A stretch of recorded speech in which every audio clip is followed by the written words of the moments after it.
a critical rule of customary international law that determines the borders of newly emerging states at their moments of independence.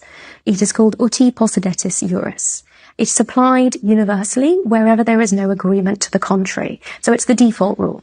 And in Israel's case, in 1948, it determined that the pre-existing administrative lines of the British mandate that preceded the State of Israel became Israel's international borders when it declared independence.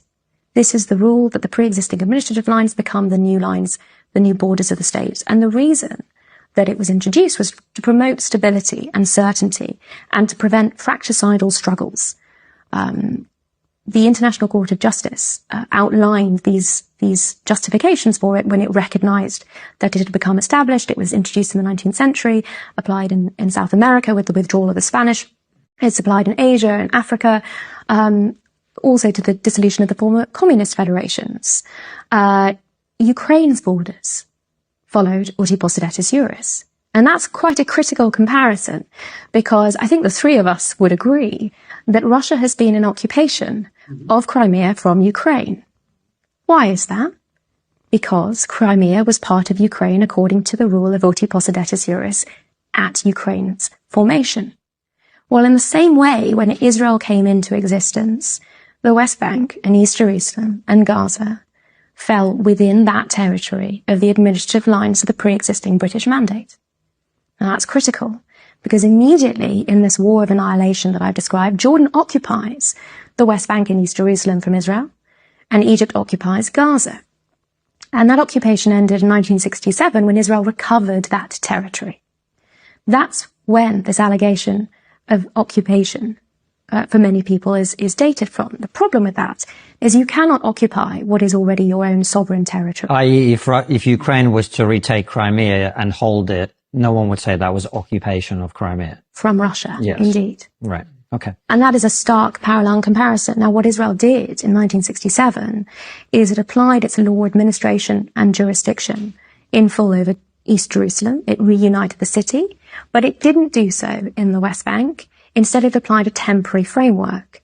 Why? Because under the Land for Peace formula, it expected that it would give up some of the West Bank, or Judea and Samaria, to Jordan in pursuit of peace. But when the 1994 peace agreement with Jordan finally came about, Jordan didn't want anything to do with the West Bank. So this temporary administrative framework that Israel established in 1967 held until the Oslo Accords and the creation of areas A, B, and C that we've described. But the application of this term occupation it's another blood libel, because it has no basis in international law. It is used as a political term. And the preface to it, this illegal occupation, which is so often referred to, is also only ever applied to Israel. There is no concept of a broader concept of illegal occupation in international law.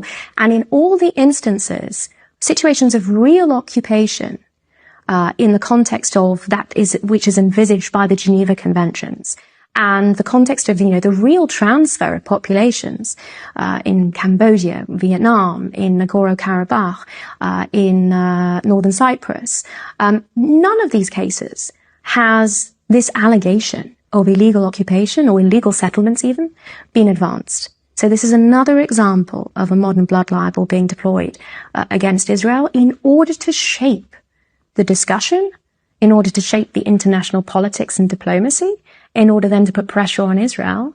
And we've seen the consequences of that, I'm afraid, in so many respects. This is what led to the 7th of October.